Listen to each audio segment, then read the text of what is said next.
Welcome to More Than A Paycheck, the podcast for high achievers who feel trapped in their job but know something has to change. If your bad manager and toxic work environment have you stressed and working crazy hours, and you want an easier solution than finding a new job, you're in the right place. Let's do this. Hey y'all, okay, I'm so excited. Beginning of April, I am launching my new coaching service. This is going to allow me to do private, on-demand, one-on-one career coaching with even more of you for less than $100 a month, you guys. Learning to manage your emotional and mental health is so important. It's just like going to the gym. You need to take care of your body physically and build muscle and stretch it and push it, and you need to do it consistently over time. It's the same thing with your mental and emotional health. So you're not only going to get help to deal with some of those things you're feeling really stuck in, those bad managers, that job that is no longer motivating, but you don't want to go look for a job in today's market, the Sunday scaries, the feeling like an imposter. You're going to learn all of those things, but you're also going to learn what is the quote unquote mental exercises you should be doing on a regular cadence to build emotional resilience, because life's going to keep going up and down. So we want to teach you how do you build that emotional health. It's going to be amazing. Make sure you're on the waitlist. Go to lindsaylymancoaching.com/waitlist if you're not already. I'm going to offer a 3-day promotion that is amazing and something I've never offered and will probably never offer again, and that my business coach is telling me I'm nuts to offer, but I just feel so passionately about how amazing and helpful this is. I want to get it to as many of you as I possibly can. So make sure you're on the wait list. If you want to know details on it, it'll come out in the next couple weeks. Link to the wait list is in the show notes. Okay, today we're on part 3 of our Impostor Syndrome series. Remember, in the first part, we talked about how it's not a problem to feel like an imposter. It's not something you actually need to solve. In the second episode, we talked about how do you go all in, and what does that mean if you're not solving it? How do you deal with it? How do you feel it? And how do you take care of yourself while you're feeling it and going all in? Today, I want to talk about how do you deal with the self-doubt that you're going to keep feeling even as you're feeling it as you continue to show up. Because unless you're choosing to never try something new or do something for the first time or try to learn a new skill again, you're going to continue to feel self-doubt. So today I want to dive into how do you deal with that in a way that allows you to keep showing up and liking who you're being. And I really think it comes down to practicing what we talked about in that second part of allowing yourself to feel it over and over and over again, hundreds of times a day even. But what we want to do is work on the mental approach you're coming to it with. And most of us are taught to work from a place of confidence and not a place of self-confidence. And what I want to offer to you is we need to flip the script. Okay? I think of confidence is amazing. I'm pro-confidence. I am all for it. But confidence comes as an output. It's an output metric. I've done the thing enough times, I'm pretty sure I can go and do it. It's never gone according to plan. Something always funky comes up, but I figured it out enough times. I have enough historical evidence. I have enough examples that I'm like, yeah, I can go and do that thing. If someone were to come and ask you to deliver a project at work, in your line of work of things you've already done, I'm guessing you're pretty confident you could do it. It's not very highly emotional. We don't get really excited. We don't get really freaked out. We're just like, yeah, sure, I can go and do that.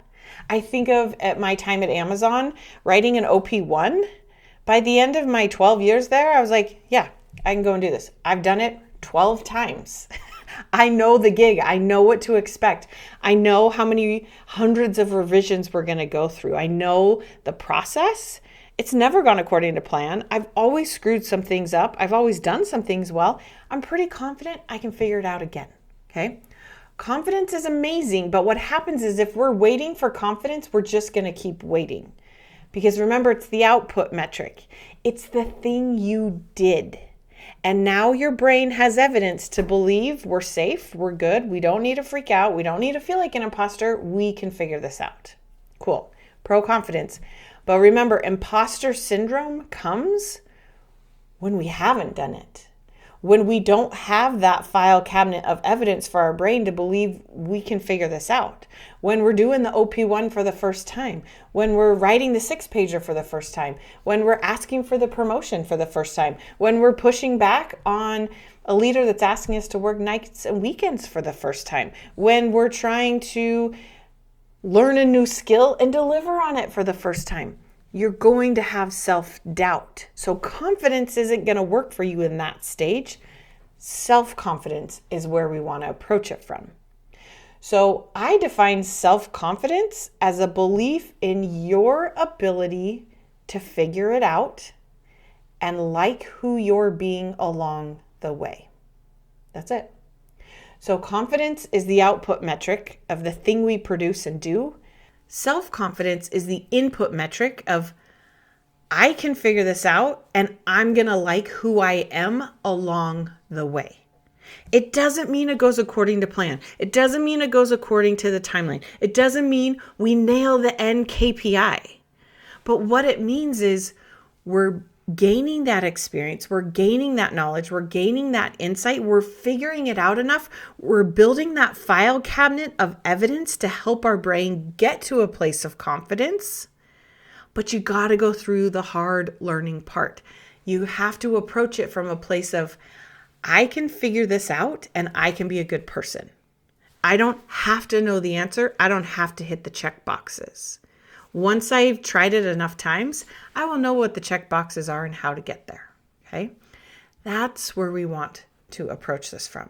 Self-confidence is one of the main things I work with my clients on because I think it's one of those things we all struggle with as we go throughout our life. Again, this is another like homework for life. We're always going to struggle because again, we want to show up in new ways. We want to try new things. We always have to be focusing on self-confidence. What I've learned to be able to have this, there's 3 key areas to constantly work on. The first area is learning to let other people think and feel what they want, and in particular, about you. Now, this is challenging in a work setting because if your manager doesn't like you, if your skip level doesn't see the value you're adding to the table, that's scary. Like you could potentially lose your job. You could get managed out. You could get laid off. You could have your position eliminated. So our brain and our nervous system are wired to help us try to optimize and control what everyone around us is thinking and feeling. If that worked, I would be all in. And if you know how to do that, call me. You're sitting on a gold mine. But at the end of the day, how people are thinking and feeling has everything to do with them and nothing to do with you. It's why we can sit down and both watch the same TV show and have very different responses because we have different beliefs. We like different things. We have different past histories. We have different knowledge. We have different interests. We are different human beings. So when you're showing up to work, trying to work from the space of, I need to make sure these people like me and that they're happy, it's a losing game because you know why? They're unhappy for whatever thing's going on with them. Some group of people sat in a room and made up a goal and said, we're going to go and do this thing by this date. And then they keep changing the game and they take away some of our players and they add in additional deliverables and they want us to go and do it. And sometimes we have to be the ones to say, hey, I'd love to be able to do that. It's just not possible. And yet, if we're trying to make the other person feel good about that, it's a losing game. We're going to have to start lying to them or not telling them the whole truth or trying to soften the blow. I'm like, no, we need to remove emotion from it. They're allowed to be annoyed that the team can't hit the made up goal in the made up timeline. They're very allowed to be annoyed and frustrated with that. You're allowed to be annoyed and frustrated that they're asking you to hit a made up goal in a made up timeline. Everyone's allowed. If we just allow ourselves to keep feeling whatever we're feeling and stop trying to control the other person, it makes it so much easier because now we're not spending our mental and emotional time trying to make other people feel happy and like us. We're spending it on trying to figure out how to solve the problem. Remember, self-confidence is a belief in our ability to figure it out. Doesn't mean everyone loves us along the way, but it's also liking who we are along the way. So again, we're not purposely going to go and be rude and mean to people when we have to deliver some hard or bad news, but we're also not going to lie to them and be people pleasers and say yes when the truth is no. So if you want to build that self-confidence, you've got to learn some skills and tools to learn how do you let other people think and feel what they want, especially about you. Because here's the truth. They're going to judge you no matter what. They already are, and they will continue to. And sometimes they're going to be right. And sometimes they're going to be wrong. None of it matters until you decide it's a problem that needs to be solved. So, again, we're working from self-confidence. You got to learn to let other people think and feel whatever they want. Be a good human while they do, but let them, as Mel Robbins would say. Her follow-up thing is let them and then let you. Who do you want to be in that scenario, okay? Second part of building self-confidence after learning to let people think and feel what they want, you got to learn how do you be comfortable being uncomfortable. I think this is one of the things technology has really done a disservice to us these days. Don't get me wrong. I love technology. I love AI. I love having a cell phone in my pocket that I can do things on the go. I love plumbing. I love electricity. I love all these modern technologies that we have. And I don't think they're big, bad, evil things. But what happens is we have now lost our skill to tolerate discomfort because we can get things immediately. We can have instant gratification. We can get hits of dopamine in so many different ways that now when things are uncomfortable, we don't have that daily little small practice of learning how to be okay while things are uncomfortable.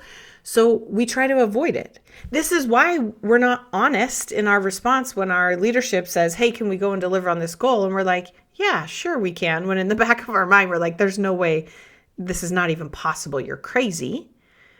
Because it's really uncomfortable to have a vulnerable, honest conversation of, well, I'm not really sure this is possible and here's why.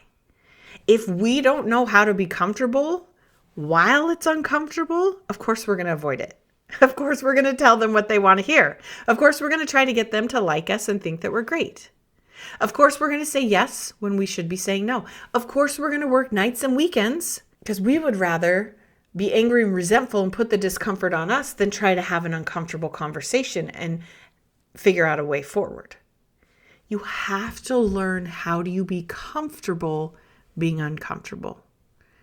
Okay. Again, in my coaching program, we dive so much into this. I have so many tools and things that we practice to do this. How do you have a hard conversation and like who you are through it? How do you say no and worry about retaliation and like who you're being through it and not lose your job?